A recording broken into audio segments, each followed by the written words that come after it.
বিয়ের সময় মেয়ে পক্ষ ছেলে পক্ষ যেভাবে ছেলেদেরকে নিয়ে কোশ্চেন করে, এই কো ফাউন্ডারদের ক্ষেত্রেও একই জিনিসটা। পড়াশোনা শেষ করে ইমিডিয়েটলি স্টার্ট আপ শুরু করে, এটা একটা পয়েন্ট, এটা ঠিক আছে, ইটস ওকে। কিন্তু ঝামেলাটা যেটা পাকে সেটা হচ্ছে যে যারা মন স্থির করে আমি স্টার্ট আপ করবো, তারা পড়াশোনাতে এত ধরনের নেগলেক্ট করে যে সে তার পড়াশোনাই কমপ্লিট করতে পারে না। স্টার্ট আপের মেন্টালিটিটা থাকা উচিত হচ্ছে যে অনেক প্রবলেম আসবে, আমি একটা একটা করে সলভ করব। তো ওয়াইফের মতো আর কি জিনিসটা, যে বা হাজব্যান্ডের মতো, যে ঠিক আছে আমি তো আরেকটা হাজব্যান্ড নিয়ে নিবো না, আরেকটা ওয়াইফ নিয়ে নিবো না। সো পার্টনারও হওয়া উচিত। আমি যত বিজনেস করবো একসাথেই তো চালু করা যাবে, একই ধরনের প্রবলেম সলভ করি। আসসালামু আলাইকুম সবাইকে। আজকের এই ভিডিওতে আপনাদের সবাইকে স্বাগত জানাচ্ছি। আমি নাসির সিদ্দিকী। আমি সিক্স সেন্সের সিইও হিসেবে কাজ করছি প্রায় 10 বছর ধরে। সিক্স সেন্স হচ্ছে একটা সফটওয়্যার ফার্ম, আমরা এন্টারপ্রাইজ সফটওয়্যার সলিউশন প্রোভাইড করে থাকি। তো একটা জিনিস সবার কাছ থেকে শুনে আছি যে তোমরা 10 বছর ধরে কাজকর্ম করতেছো, তোমাদের যে এক্সপিরিয়েন্সগুলো আছে এগুলো তোমরা শেয়ার করো না কেন? তো এখন যেটা মনে হচ্ছে যে একটু সময় বের করে যদি আমি বলতে পারি, তাহলে যারা নতুন ফাউন্ডার আসতেছে তারা অনেক উপকৃত হতো। তো সেই প্রয়াস থেকে আসলে এই পায়োনিয়ার্স নেটওয়ার্কটা শুরু করা। এখানে আমরা টেক রিলেটেড বিভিন্ন কথা বলবো, আশা করতেছি সবার খুব ভালো লাগবে। তো আজকের ভিডিওতে আমরা আমাদেরই সিক্স সেন্সের আরেকজন কো ফাউন্ডার, যিনি আসলে এখানে সিটিও হিসেবে কাজ করতেছে, চুপচাপ মানুষ, বাট আজকে অনেক কথা বলবে, আসান ভাইয়া, ওনাকে নিয়ে আসছি। তো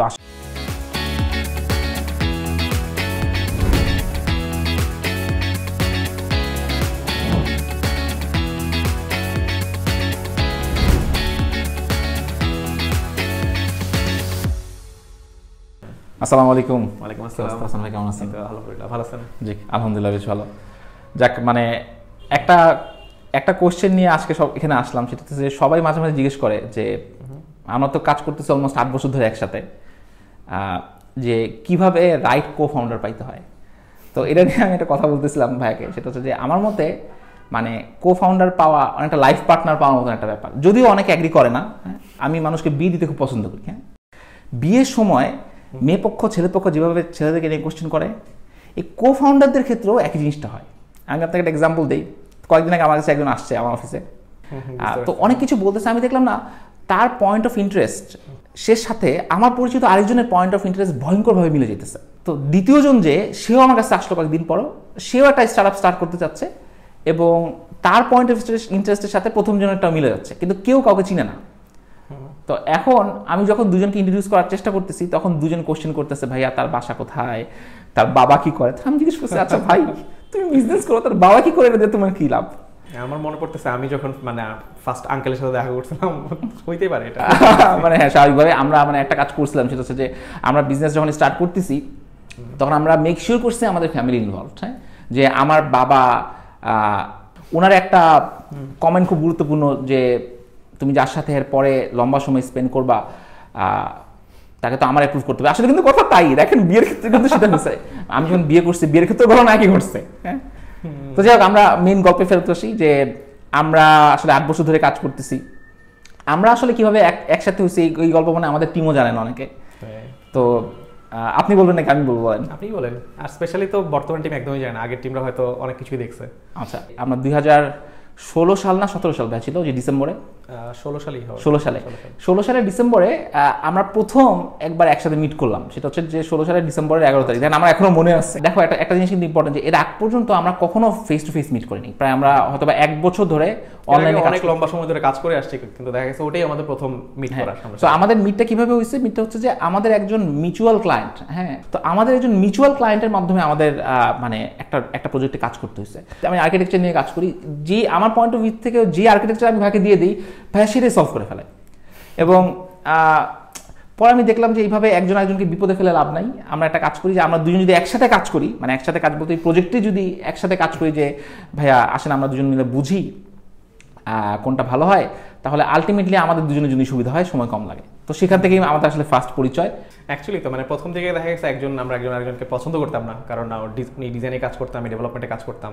আর ডিজাইন যত কমপ্লিকেটেড, ডেভেলপ করতে তত কষ্ট হতো। বাট দেখা গেছে উনিও দিত আমার কাছে, তখন আবার একটু চ্যালেঞ্জিং মনে হতো, নিতাম, করতাম। এবং যেটা বললো যে একসময় একটা পর্যায়ে গিয়ে আমরা হাত মেলানো শুরু করলাম, যে ঠিক আছে এবার আপনি এমন ডিজাইন করেন যেটা ডেভেলপ করা সহজ, বা সহজ না, আমি বলবো হচ্ছে অ্যাটলিস্ট বেশি কমপ্লিকেটেড। আমার মনে হয় যে স্টার্ট করার চিন্তাটা, হ্যাঁ, আমি যখন ইউনিভার্সিটিতে পড়তাম, ঢাকা ইউনিভার্সিটি ফার্স্ট থেকেই, তখন থেকে আমার মধ্যে ছিল।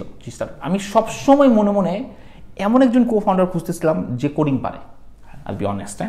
হ্যাঁ, কোডিং পারে এমন একজনকে খুঁজতেছিলাম, বিকজ সেটা না হইলে যেই স্যাস প্রোডাক্ট রিলেটেড বা স্টার্টআপ আইডিয়া ছিল সেটা পুরোপুরি রিয়ালাইজ করা would be a little bit difficult.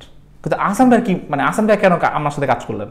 এখন আমি যদি বলি, আমিও আমার ভার্সিটি লেভেল থেকেই চাইতাম যে আমি নিজেরই কিছু একটা করবো, যে রাদার দেন না হ্যাঁ ফার্স্টে হয়তো জব নিয়ে কিছুটা এক্সপিরিয়েন্স নিব অ্যান্ড দেন নিজেরই কিছু একটা শুরু করবো যেটা নিজেরই হবে। এখন স্বাভাবিকভাবেই আমি ডেভেলপমেন্ট লাইনে expert, not in marketing, sales and other যত কিছু আছে। সো তখন থেকে আমার মনে হতো যে আসলে আমার পার্টনার এমনই একজন হওয়া উচিত যে এই লাইনটাতে এক্সপার্ট। ফ্রেন্ডরা মিলে অনেকে অনেক কিছু করতে চায়, তো দেখা গেছে আমিও করার চেষ্টা করছিলাম।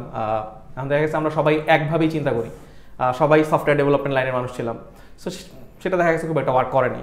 কিন্তু পরবর্তীতে যখন স্বাভাবিকভাবে আমাদের যে অনেক কিছু ম্যাচ করে তা না, অনেক ডিফারেন্সেস আছে, সো হয়তো সেটাই অ্যাকচুয়ালি ওয়ার্ক করছে। এখানে আমার একটা টিপস আছে, যে টিপসটা আমি সবাইকে দেই, সেটা হচ্ছে যে which might not work in lot of the cases, but আমার টিপসটা হচ্ছে যে বন্ধু বন্ধু স্টার্ট আপ করা উচিত না। এটা আপনি কি এগ্রি করেন নাকি? বন্ধু বন্ধু ফ্যামিলি স্টার্ট আপ করা উচিত না। কিন্তু এখানে কিন্তু মানে আমাদের বাংলাদেশে অনেকগুলো ভালো ভালো এক্সাম্পল আছে, আমি নাম বলতেছি না, যে হাজব্যান্ড ওয়াইফ মার্কেট কাঁপায় ফেলতেছে। Exceptions can not be example. হ্যাঁ, তো আমার পার্সোনালি মনে হয় যে আমাকে যখন কেউ জিজ্ঞেস করে যে আসান ভাইয়া তোমার কি ফ্রেন্ড কিনা, আমি বললাম ভাইয়া তো আমার ফ্রেন্ড না, উনি তো আমার পার্টনার ফার্স্ট, ফ্রেন্ড পরে। ফ্রেন্ড আগে, পার্টনার সেকেন্ড হলে তো তখন মানে অনেক ইমোশনাল ব্যাপার চলে আসবে, যে আমি ওনাকে কথাটা বললাম, উনি এটা নিল না কেন। Which brings us to the next point, যে পার্টনারদের মধ্যে প্রবলেমটা হয় বা স্টার্ট আপ করতে গিয়ে শুরুতেই প্রবলেমটা বাধে হচ্ছে যে ইগোতে, ইমোশনে, যে আমি ওনাকে এই কথাটা বললাম, উনি এই কথাটা শুনলো না, অথবা এখানে আমার যাওয়ার কথা, আমার বলতে উনি চলে গেল। এই জায়গাগুলোই আমার মনে হয় যে খুব বেশি এফেক্ট করে যখন বন্ধুরা বা কি বলে, যখন ফ্যামিলি মেম্বাররা একসাথে স্টার্ট আপ করার চেষ্টা করে। হ্যাঁ, ফ্রেন্ড হলে দেখা গেছে বা ফ্যামিলি হলে এক্সপেকটেশনও ক্রিয়েট হয় অনেকগুলো, যে আচ্ছা ওর তো এটা বোঝা উচিত। আমার পয়েন্ট সবসময় লিখিত কমিউনিকেশন। আর ফ্রেন্ডসদের ক্ষেত্রে একটা প্রবলেম হয়, সেটা হচ্ছে যে ফ্রেন্ডসরা বা ফ্যামিলি মেম্বারদের ক্ষেত্রে কিছু ক্ষেত্রে বললেন যে এক্সপেকটেশন ক্রিয়েট হয়, আর আরেকটা প্রবলেম যেটা হয় সেটা হচ্ছে যে তারা জিনিসটাকে সিরিয়াসলি নেয় না। হ্যাঁ, এটাও থাকে। আবার দেখা গেছে যে ফ্রেন্ড তো ফ্রেন্ডই, এখানে ঝগড়া হলেও বড় রকমের ঝগড়া হয়, আবার টানটাও থাকে, সো দুইটাই থাকে। বাট ইভেন দেন ইমোশনটা যেহেতু বেশি কাজ করে, অ্যান্ড বিজনেসে আসলে যত কম ইমোশন ততই ভালো আর কি। সো ডিসিশন মেকিং বেটার হবে আর কি। তো আমার এটাই প্র্যাকটিক্যালি মনে হয়, যে আমি দেখছি যে কেন আমরা এক্সাম্পল, আমরা প্রায় 10 বছর ধরে স্টার্ট আপ করতেছি, এবং মানে আমার মনে আছে সবাই আমাকে জিজ্ঞেস করতো তোমার প্ল্যান বি কি। আমি সবসময় বলতাম, আসান ভাই বলতাম যে আমার কোনো প্ল্যান বি নাই। ফ্রেন্ডসের ক্ষেত্রে এটা হয় যে তারা জিনিসটাকে সিরিয়াসলি নেয় না। আমরা একটা এক্সাম্পলের কথা বলতেছিলাম, যে কয়েকজন বন্ধু মিলে একটা স্টার্ট আপ শুরু করছে, তার মধ্যে একজন জব করতেছে, একজন পার্সোনালি আরেকটা জিনিস করতেছে। মানে তাহলে স্টার্ট আপ করার মানে কি, জিনিসটা করার মানে কি? এটা আসলে তখনই করা উচিত। এবং আমি কিন্তু ওয়াই কম্বিনেটরের পল গ্রামের মতন যারা স্টুডেন্ট আছে তাদেরকে অ্যাট দিস পয়েন্ট আমি স্টার্ট করতে ডিসকারেজ করি। কারণ বিজনেসে ভাইয়া দেখেন, নেটওয়ার্কিং খুবই গুরুত্বপূর্ণ। সেটা তো আপনার যদি নেটওয়ার্ক না থাকে আর আপনি যদি বিজনেস স্টার্ট করেন, আপনি নেক্সট 10 বছর খাবি খেতে থাকবেন।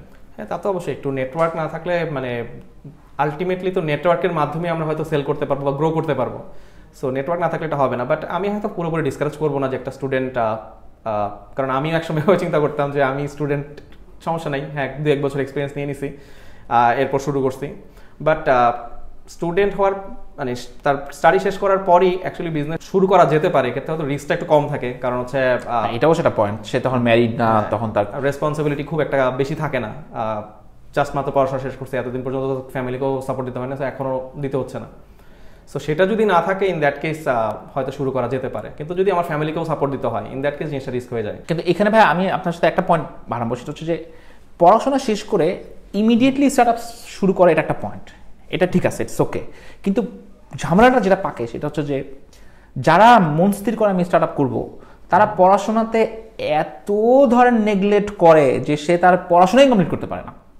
এখন পড়াশোনা কমপ্লিট করা is, I would say in my opinion, is very important. হ্যাঁ, আপনি কি রেজাল্ট করলেন, হু কেয়ারস। হ্যাঁ, কিন্তু মানে পড়াশোনা তো কমপ্লিট করতে হবে, যাতে এটার সাথে আরেকটা পয়েন্ট চলে আসে যে আপনাকে স্টার্ট আপ করতে হলে আপনাকে খুব ভালো ভালো হ্যাবিট ক্রিয়েট করতে হবে। কারণ একটা জিনিসে লেগে থাকা, যেমন ফর এক্সাম্পল আমি সেলস মার্কেটিং নিয়ে কাজ করি, সেলস এবং মার্কেটিংয়ে রিজেকশন জীবনের সবচেয়ে বড় অংশ। আমরা কন্টিনিউয়াসলি রিজেক্টেড হতে থাকি। তো এবং কাজটা ইন সাম কেসেস মাঝে মাঝে বোরিংও হয়ে যায়, যে একই কাজ। এবং আমার টিম প্রায় স্বীকার করবে যে মাঝে মাঝে তাদেরকে কাজ দেই যে এই তুমি অ্যাকাউন্ট লিস্ট বানাও, 500 অ্যাকাউন্টের লিস্ট বানাবে, বোরিং একটা কাজ। তো এগুলো তো আগে আমাকে করতে হয়েছে, একসময় তো কেউ ছিল না, আমি একা করছি। তখন যদি আমার এই কাজটা করতে বোরিং লাগতো তাহলে আমি আসলে স্টার্ট আপ করতে পারতাম না।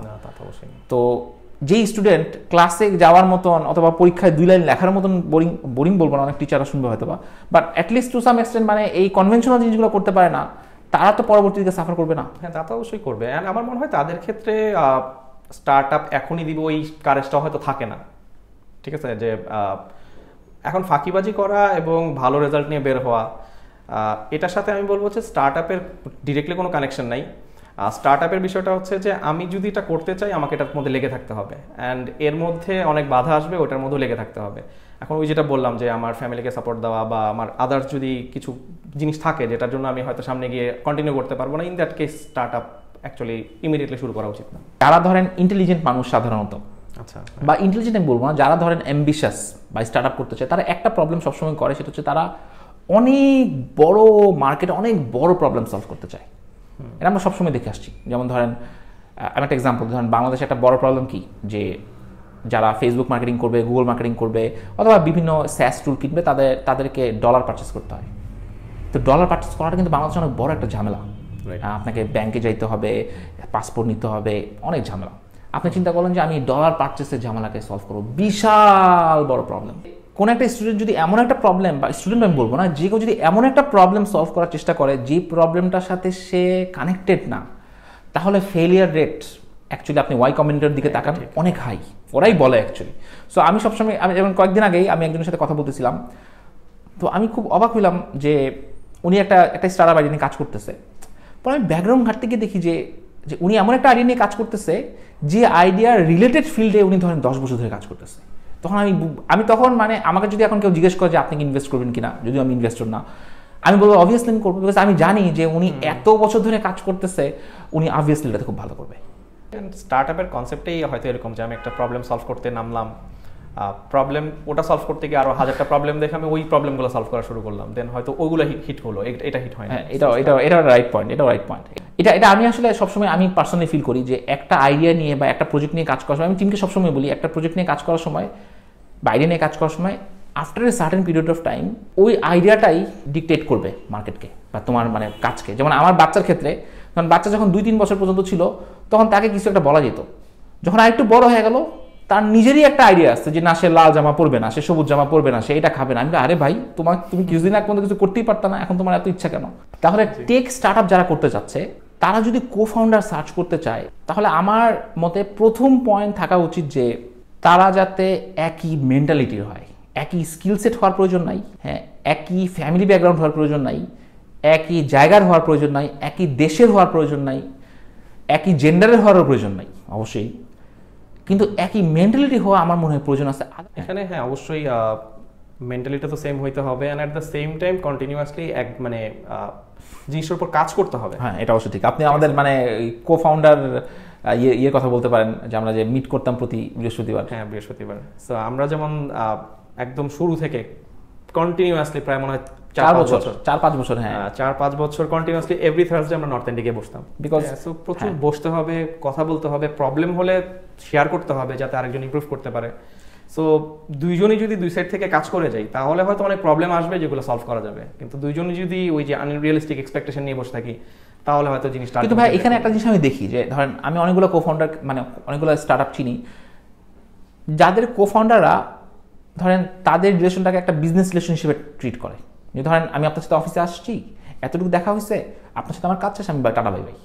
এখন ধরেন আমি জানি আপনার লাইফে কি চলতেছে, ধরেন আপনার লাইফে একটা ক্রাইসিস যাচ্ছে, আমি আমার জানটা দিয়ে ক্রাইসিসটাকে হ্যান্ডেল করার চেষ্টা করবো এবং আমি সিম্প্যাথেটিক হব, যাতে ধরেন আপনি অফিসে এখন সময় দিতে পারতেছেন, আপনার প্রবলেম হচ্ছে। কিন্তু ধরেন এটা অনেকের মধ্যে নাই, তারা এটাকে যে ঠিক আছে আপনার সাথে আমার বিজনেসের সম্পর্ক, আপনি আর আমি বিজনেস পার্টনার, আপনি আমি বিজনেস পার্টনার, এতটুকুই। আমার কাছে আমার পার্সোনাল মনে হয় যে এই যে সাইকোলজিটা, এটা আমার মনে হয় যে ওল্ড জেনারেশনের সাইকোলজি, নিউ জেনারেশনের সাইকোলজি আমার কাছে মনে হয় এটা না। আপনার কি মনে হয় এখানে?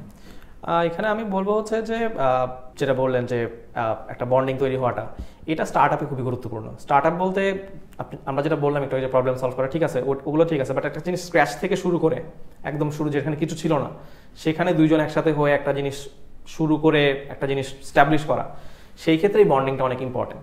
আমার মতে কো ফাউন্ডার হলে একটা বন্ডিং কিছুটা তো ক্রিয়েট হতেই হবে। আদারওয়াইজ এটা ওয়ার্ক করবে না আর কি, আলটিমেটলি কি ব্রেক করবে। একটা পয়েন্ট চলে আসে কো ফাউন্ডারের সাথে, খুব ইন্টারেস্টিং পয়েন্ট, সেটা হচ্ছে যে এখানে অনেকগুলো গল্প আসবে।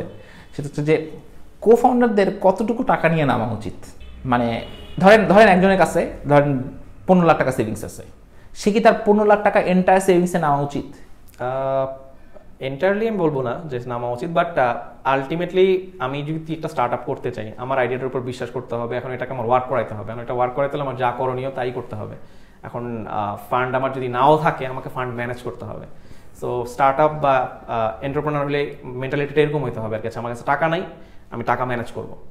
এটা এখন আমি জব করে করি কি করে করি সেটা আমার বিষয়। তবে মানে আমি যেটা পয়েন্ট বলছি, আমার সাজেশন থাকে যে যারা স্টার্ট আপ করতে চায়, আমি বলি যে দেখো ফুল ফান্ড নিয়ে নাইমো না, হ্যাঁ, কিন্তু পরে হেসে বলি ফুল ফান্ড চলে যাবে, ফান্ড থাকবে না। কারণ আমি একটা এক্সাম্পল দিই যে আমি বিজনেস আগে স্টার্ট করছি, বিয়ে করছি পরে। তো আমার একটা পার্সোনাল, ভাইয়া জানে, আমার একটা পার্সোনাল চিন্তা সবসময় ছিল যে আমি নিজের বিয়ের খরচ নিজে দিব। গেস হোয়াট, আমি নিজের বিয়ের খরচ নিজেই দিছি, কিন্তু আমি বিয়েতে কিছু করতেই পারি নাই, বিকজ আমার সব যে বিয়ের জন্য টাকা আলাদা করা ছিল সব আমার স্টার্ট আপে আমাকে কি করতেছে, ইনভেস্ট করতেছে। সো আমি মানে একেবারে, আমি মুসলিম মানুষ, একেবারে ট্র্যাডিশনাল মুসলিম স্টাইলে আমি বিয়ে করে মানুষকে খেজুর খাওয়াই আমি বউ ঘরে নিয়ে আসছি। ব্যাক অ্যাট দ্যাট টাইম আমাকে তখন আস্ক করতেছিল নিজেকে যে এই যে টাকাটা, এটা কি আমি এখন মানে বিয়েতে খরচ করব, নাকি এই টাকাটা আমাদের এখন রান মানি শেষ হয়ে যেতেছে, আমি রান মানি হিসেবে দিব। তো তখন আমি আসলে I had to talk with my spouse যে তোমার কি মনে হয়। তখন সে বলছে অবভিয়াসলি আমি রান মানিতে দিব। আমি আচ্ছা অবভিয়াসলি। এখানে মানে ওই স্পাউসের আন্ডারস্ট্যান্ডিং, মানে এটা ওই যেটা শুরুতেই বললেন যে ওয়াইফ এবং কোফাউন্ডার, ইভেন স্টার্ট আপ তো একটা চাইল্ডের মতোই, সো চাইল্ড হিসেবে ট্রিট করতে হবে। এন্ড স্পাউস যে হবে তাকেও এটাকে তার নিজের স্পাউসের মতো চিন্তা, সরি স্পাউস তো না, চিলড্রেনের মতো। হ্যাঁ সেটাই, আলটিমেটলি তা না হলে কাজ করবে না, এটা প্রচুর ঝামেলা করবে। তো আমি যেটা বলতেছিলাম, ফান্ডের পয়েন্টটা যখন আসতেছে, যে যদি রিয়েলি একটা আইডিয়া নিয়ে কেউ কাজ করতে চায়, তার ল্যাপটপ মোবাইলে বিক্রি করতে হবে। মানে এটা আসলে মানে অনেকে না আমাদের ধরেন অফিসে এসে বলে যে আমার ইচ্ছা ছিল স্টার্ট আপ করার। আমি বলি না, স্টার্ট আপ করা কি শুধু তোমার কাজ করবা, তুমি খালি চিন্তা করবা, তুমি তা না। এখানে it will take everything from you. এবং আমার অনেক ভালো ভালো রিলেশনও নষ্ট হয়েছে অনেক মানুষের সাথে, বিকজ আমি এখানে ফুললি ফোকাস করেছিলাম। যেটা বলতেছিলাম যে অনেক এখানে এসে অনেক কিছু বলে, বাট এখানে আসার জন্য যে কি করতে হয়েছে, কত নির্ঘুম রাত পার করতে হয়েছে, কত মানুষের কাছে টাকার জন্য দৌড়াইতে হয়েছে, which brings me to another good point, যে আমার মতে কখনো ব্যাংক লোন নিয়ে স্টার্ট আপ করা উচিত না। স্টার্ট আপ হচ্ছে কি জানো, টাকা নিয়ে তুমি একটা কুয়ায় ঝাঁপ দিতেছ, এখন কুয়ার নিচে কি আসছে এটা কে জানে। সো ব্যাংক লোন নিয়ে স্টার্ট আপে গেলে, লোন অ্যাকচুয়ালি সলিউশন না, সলিউশন হচ্ছে টাকা আমাকে ম্যানেজ করতে হবে সামহাউ। যেমন আমরা যখন শুরু করছিলাম, আমাদের তো এরকম অফিস ছিল না, আমরা যেমন আপনার রুমে বসে বসে আমরা একসাথে একটা টেবিলে আমি কাজ করতাম আর এক সাইডে আপনি কাজ করতেন, বা সবাই যেমন এক্সাম্পল দেয় যে স্টিভ জবস তার গ্যারেজ থেকে শুরু করছে। সো শুরুটা ওভাবেই করতে হবে, দেন থেকে আস্তে আস্তে গ্রো করতে হবে, টাকা হয়তো আস্তে আস্তে আসবে। আমরা নিজেদেরকে পে করছি মনে হয় 5 বছর পরে, অনেক পরে, অনেক পরে ছিল, অনেক ছোট মানে। হ্যাঁ আমরা ধরেন প্রথম 4 বছর 5 বছর মানে আমরা কোনো পেমেন্ট নেই এটা দিয়ে চলা, তাও মানে আমি তো ম্যারিড অবস্থায় চলা ওয়াজ ভেরি ভেরি, কিভাবে যে চলছে এটা আল্লাহ চালাইছে আর কি এক কথায়। তো আমার কাছে মনে হচ্ছে যে এই জিনিসগুলো নিয়ে যদি আমার একটা আরো পয়েন্ট আছে যে স্টার্ট আপ না সবার জন্য না। আমি কখনোই বলি না যে স্টার্ট আপ সবার করা উচিত, বিকজ অনেক টিম মেম্বার আছে যারা একটা রাইট স্টার্ট আপে বা রাইট কর্পোরেট ওয়ার্ল্ডে রাইট রোলটা পাইলে কাঁপাই দিবে, কিন্তু সে might be not the right person to make those decisions at that level, because start আপের সাথে প্রচুর স্ট্রেস আসে। আমার বাবা চাকরিজীবী মানুষ ছিলেন, তো উনি একটা কথা আমাকে প্রায় বলতেন, সেটা হচ্ছে তুমি রাতে ঘুমাও কেমনে, কারণ তোমার যে অ্যামাউন্ট অফ প্রবলেম আমি জানি, আমি শেয়ার করতাম। আজকে ধরেন 30 তারিখ, 3 তারিখে স্যালারি দিতে হবে, ব্যাংকের ব্যালেন্স -92 টাকা, এখন কিভাবে টাকা দিব কিছুই জানি না। এটা আসলে সব স্টার্ট আপ ফাউন্ডারের কাছে আমার মনে এরকম গল্প আছে, থাকবে। আমার মনে হচ্ছে কিছু একটা করতে হবে, হয় কারোর কাছ থেকে টাকা ধার করি, নয় যাদের কাছে রিসিভার আছে তাদেরকে গুটাই, নয় কিছু ক্লায়েন্ট খুঁজে বের করার চেষ্টা করি, নয় প্রোডাক্ট সেল করি, কিছু একটা করি, কারণ স্যালারি দিতে হবে। তো এই যে স্ট্রেস, এই স্ট্রেস নিয়ে তো মানুষ সাথে ঘুমাতে পারবে না। তো আমার একটা অভ্যাস হচ্ছে, আমি যখন এখান থেকে বাসায় যাই তখন আমি অফিসে সব ভুলে যাই, হাসি খুশি। তুমি যদি স্ট্রেস ম্যানেজ করতে না পারো এবং তোমার ওটা যদি তোমার ব্যক্তিগত লাইফকে হ্যাম্পার করে, বা তুমি যদি রেগে যাও, যেমন এমন প্রচুর হয়েছে যে আমরা অনেক ক্রিটিক্যাল সিচুয়েশনে পড়ছি, এটা লিগাল প্রবলেম হইতে পারে, পলিটিক্যাল প্রবলেম হইতে পারে, ফাইন্যান্সিং প্রবলেম হইতে পারে। আপনি যদি রেগে যান, রেগে গেলে সাধারণত ব্রেন কাজ করে না। হ্যাঁ, তো তখন আপনি ভুল ডিসিশন নেওয়া স্টার্ট করবেন। সো আমি যে পয়েন্টটা বলতেছিলাম যে আমার মনে হয় কেউ যদি স্টার্ট আপ করতে চায় বা কো-ফাউন্ডার খুঁজতে চায়, মানে কো-ফাউন্ডার খুঁজতে চাওয়া মানে কি সে স্টার্ট আপ করতে চায়, স্টার্ট আপ নিয়ে কাজ করতে চায় আর নিজের আইডিয়া নিয়ে কাজ করতে চায়, তার না আগে নিজেকে যাচাই করা উচিত যে am I a startup person or not. এটা তার শিওর হয়ে নেওয়া উচিত, কারণ সবসময় নিজের বিজনেস ভালো না। আমার একটা জিনিস মজা লাগে যে আমি মাঝে মাঝে ধরেন অফিসে ধরেন লেট করে আসি, তখন যারা জানেন আর কি তারা অনেকভাবে আচ্ছা ভাইয়া যখন ইচ্ছা আসে, আচ্ছা যখন ইচ্ছা দেয়, আমি তাদের চেহারাতে ধরেন সেই আনন্দটা দেখতে পাই যে উফ ভাইয়া না কত মজায় আছে। কিন্তু আমাদের যে 24 ঘন্টায় অফিস, কারণ ধরেন ক্লায়েন্টের ইমেল কাজ করা, আমাদের যে 24 ঘন্টায় অফিস, এইটা ধরেন কারো পক্ষে বোঝা সম্ভব হয় না। সো সে যখন ওই ড্রাইভ থেকে যায় যে আচ্ছা যা সবাইকে দেখে যে আচ্ছা তা তো নিজের অফিস নিজের সব কিছু, তখন আমার মনে হয় সে একটা ভুল ডিসিশনে পৌঁছে যায়। সো আমার মনে হয় যে কেউ স্টার্ট আপ শুরু করার আগে একজন কর্পোরেটে খুব ভালো করতেছে এমন কারোর সাথে কথা বলা উচিত, এবং একজন স্টার্ট আপে খুব ভালো করতেছে এটা, আর একজন স্টার্ট আপে ফেল করছে, একজন কর্পোরেটে ফেল করছে, এই 4 জন মানুষের সাথে কেউ যদি কথা বলে সে আমার ধরনের ক্লিয়ার আইডিয়া পেয়ে যাবে। আপনি কিছু বলতেছিলেন? টোটালি অ্যাগ্রি করতেছি, বাট মানে কোনোটাই খারাপ না। আমি জব করতে চাই এটাও ভালো, আমি বিজনেস করতে চাই এটাও ভালো, আবার দুটোটারই নেগেটিভ সাইড আছে। সো নেগেটিভ সাইডগুলোও জানা উচিত। আমরা দেখা গেছে শুধু পজিটিভ চাইবো, যে আপনি যেটা বললেন সবাই মনে করতেছে যে ওয়াও 11টার দিকে অফিস আসছে, আবার তাদের লাঞ্চের আগেই চলে গেল, ঠিক আছে। আমরা আবার একটা পয়েন্টে ব্যাক করি যে কো-ফাউন্ডাররা দুজন যখন একসাথে নামবে, দুজনের কি সেম পরিমাণ টাকা নিয়ে নামতে হবে নাকি সেম পরিমাণ? Doesn't matter actually. বাট আপনি এখন বলতেছেন ভাই, আপনি 10 বছর আগে বলতেন 10 বছর আগে তো বলতেন না। এখন ওই সেম পরিমাণ ইনভেস্টমেন্ট করাটা হয়তো মানে একেবারে রিকোয়ার্ড না, বাট এটা যদি হয় তাহলে অনেকগুলো প্রবলেম থাকবে না। আচ্ছা আরেকটা কোশ্চেনও তো চলে আসে যে কেন কো-ফাউন্ডার খুঁজতে হবে? একা করা যায় না? মানুষ একা করতেছে না? হ্যাঁ, মানে এখানেও অ্যান্সার আসলে জিনিসটা যে একা যদি করতে পারি করা যেতে পারে, কোনো সমস্যা নেই, বাট একটা বিজনেস বা একটা স্টার্ট আপে আসলে একা পুরো জিনিসটা দেখা অনেক ডিফিকাল্ট, অ্যাটলিস্ট শুরুতে। কারণ আমরা দেখতেছি কো-ফাউন্ডার কিন্তু পরে নেয়াই যায়, বা মানে একজন হচ্ছে ফাউন্ডার থাকে, সে পরবর্তীতে কো-ফাউন্ডারও রিক্রুট করতেই পারে যে ঠিক আছে আমি 5 বছর কাজ করছি, 3 বছর কাজ করছি, আমি আরো ফাউন্ডার চাই। অ্যান্ড মানে যেটা বললাম যে স্টার্ট আপে মেন্টালিটিটা থাকা উচিত হচ্ছে যে অনেক প্রবলেম আসবে, আমি একটা করে সলভ করব। এখন সবই আমি নিজে সলভ করতে আসলে আলটিমেটলি পারা যায় না। আর আমি বলবো হচ্ছে যে যদি একটা কো-ফাউন্ডার থাকে, দুজনে মিলে প্রবলেমটা সলভ করা আরও কম্পারেটিভলি ইজিয়ার, কারণ হয়তো ওইটার স্কিল আমাকে নিজে গ্যাদার করতে হবে, দেন আমি করব। এখন টেক ওয়ার্ল্ডে কো-ফাউন্ডারটা কিভাবে ভ্যারি করবে? টেক ওয়ার্ল্ডে কি এটাকে ডিফার করবে কোনোভাবে? মানে কো-ফাউন্ডার খুঁজে পাওয়াটা পুরোপুরি মানে এআই বলেন টেকনোলজিগুলোর সাথে কোনো রিলেটেড না জিনিসটা। বাট হ্যাঁ, ডেফিনেটলি ওই যেটা বললাম যে একটা প্রবলেম সলভ করা, এই জায়গাতে আমি যেমন টেকনিক্যাল পারসন, কিন্তু আপনি কি বলতে চাচ্ছেন আমি নন টেকনিক্যাল পারসন? টেকনিক্যাল বলতে আমি বোঝাচ্ছি আমি সফটওয়্যার ডেভেলপ, মানে কম্পিউটার সায়েন্স থেকে পড়াশোনা করছি। সো আজকে খালি কম্পিউটার সায়েন্স থেকে পড়াশোনা করি নাই বলে, হ্যাঁ করি নাই বলে আমরা পার্টনার, সেটা হচ্ছে ঠিক, করলে তো আমরা বলতে পারতাম না। হ্যাঁ, করলে হয়তো তখন দেখা যেত আমি যেটাতে এক্সপার্ট আপনি ওটাতে এক্সপার্ট, তখন মিলতো না, তখন হয়তো মিলতো না। সো এক্ষেত্রে আমি বলবো হচ্ছে যে মানে এই এআই বা টেকনোলজির কারণে জিনিসটা কানেক্টেড না যে কো-ফাউন্ডার, বাট জিনিসটা হচ্ছে যে আমি যে প্রবলেমটা সলভ করার চেষ্টা করতেছি বা যে বিজনেসটা আমি করার চেষ্টা করতেছি, সেই জায়গাতে আমি একটা জিনিস রাখবো, উনিও একটা জিনিস রাখবে। সো সেটা হলেই সবচেয়ে সুন্দর আর কি। দুজনই সেম জিনিস রাখলেও মানে হবে না তা না, বাট সুন্দর হচ্ছে ওটা। আমরা কি ভাইয়া মানে ধরেন আমাদের আশেপাশে ফেইল্ড কো-ফাউন্ডারদেরকে দেখছি বা আপনি দেখছেন? হ্যাঁ দেখছি। মানে তাদের আপনি কি ক্রাইটেরিয়া দেখছেন যে কেন ফেইল্ড হয়েছে? এখানে একটা এক্সাম্পল হিসেবে হয়তো তার সবাই সেম ফিল্ডেরই ছিল। এটা মানে একটা এক্সাম্পল পেলেন। আর আমি একটা এক্সাম্পল দিতে পারি যে আমি জানি এটা ফেল হবে, হ্যাঁ, কারণ হচ্ছে তারা না মেন্টালি কানেক্টেড না, যেটা আমি একটু আগে বলতেছিলাম মেন্টালি কানেক্টেড না, একজনের কি হচ্ছে সেটা নিয়ে আরেকজনের কোনো সম্পর্ক নাই।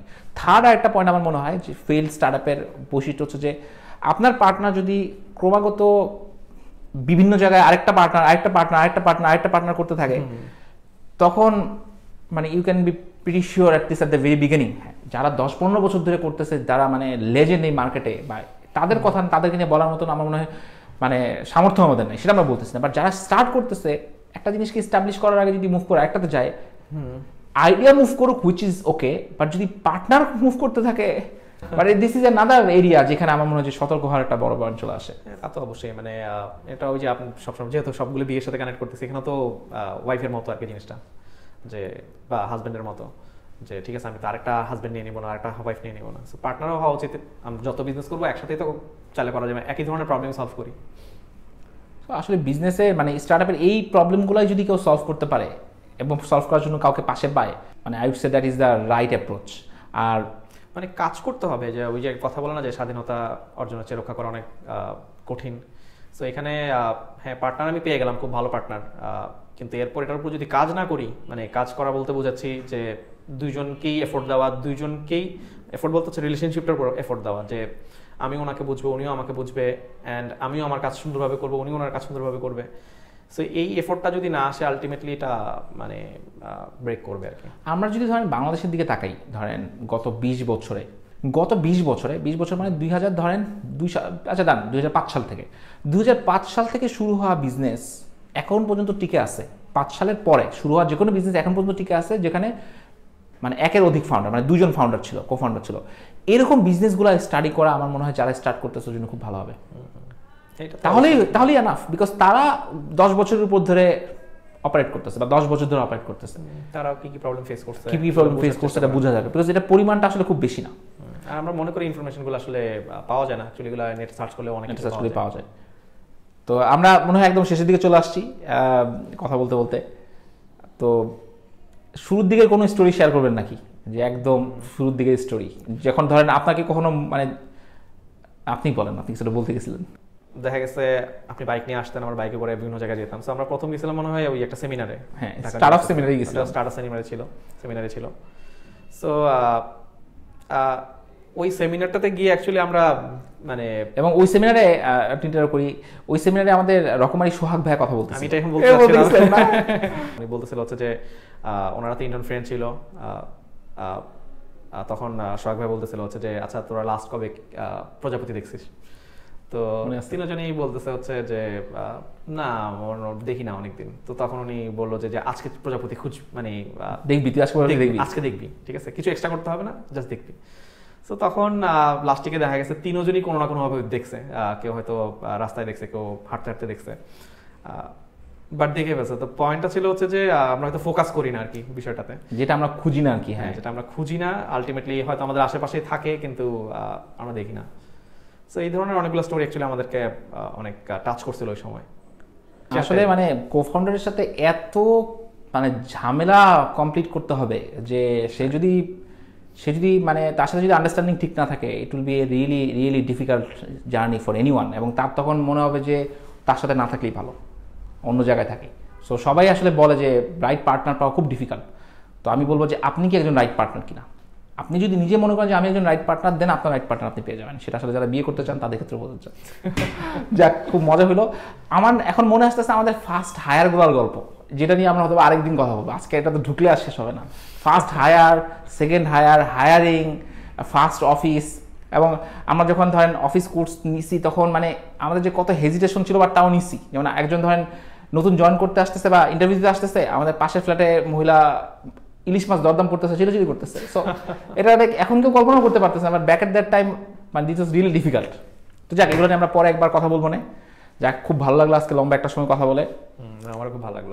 আমার একটা পয়েন্ট হচ্ছে, কেউ যদি এই কনভারসেশন থেকে একটা পয়েন্টও পায় এবং সে যদি ধরেন 8 বছর পর বা 10 বছর পর আমাদের একটা মেসেজ পাঠায় যে ভাইয়া আপনার এই পয়েন্টটা হিট করছিল, এই দেখেন আমার স্টার্টআপ আপনাকে ক্রস করে গেছে, আমাদের এই এফোর্টটা সাকসেসফুল হচ্ছে। আর কেউ যদি রিচ আউট করতে চায় আপনাকে নিটিনে, তো ডিরেক্টলি রিচ আউট করুক, আমাকে ডিরেক্টলি রিচ আউট করুক। তো কেউ যদি এসে বলে যে ভাইয়া আমি আমাদের এই কো-ফাউন্ডারকে চিন্তা করতেছি, আপনি আমাদেরকে একটা, আমি যখন বিয়ে দিছি, হ্যাঁ বলছি তো আমি বিয়ে দিছি, আমি এরকম কিন্তু 2জন কো-ফাউন্ডারকে নিয়ে 5 মিনিট 10 মিনিট বসলেই আমি অনেক কথা বলতে পারবো। তো কো-ফাউন্ডার বলতে আমাদের থেকে সিনিয়র না, আমাদের থেকে জুনিয়র। বিকজ সিনিয়র ভাইয়ারা যদি এখন এসে বলে যে আমরা মার্কেটে অপারেট করতেছি 10 বছর ধরে, শুনলাম তুই নাকি কো-ফাউন্ডার ইভালুয়েট করতে পারিস, আমি বললাম মাফ চাই ভাই, আমার দ্বারা এটা সম্ভব না। সো যারা নতুন করতে চাচ্ছে তাদেরকে হয়তো আমরা সেই হেল্পটা করতে পারি, বা সে যদি মানে কোনো রেফারেন্সও চায়, আমরাও চিনি অনেককে যারা খুঁজতেছে। But this is a difficult journey, এটা যাতে বুঝে যায়। তো যাক, সবাইকে অসংখ্য ধন্যবাদ দেখার জন্য। আর যাক, আসাম ভাইকে ধন্যবাদ আসার জন্য। আপনি তো ভাই ডেভেলপমেন্ট ফলে আসছেন, এখানে টিম আপনাকে খুঁজতেছে, আশেপাশে দিয়ে যাচ্ছে, আপনি আবার ঢুকে পড়েন। তাহলে আজকে এখানে শেষ করতেছি, ভালো থাকবেন। হ্যাঁ, আল্লাহ হাফেজ।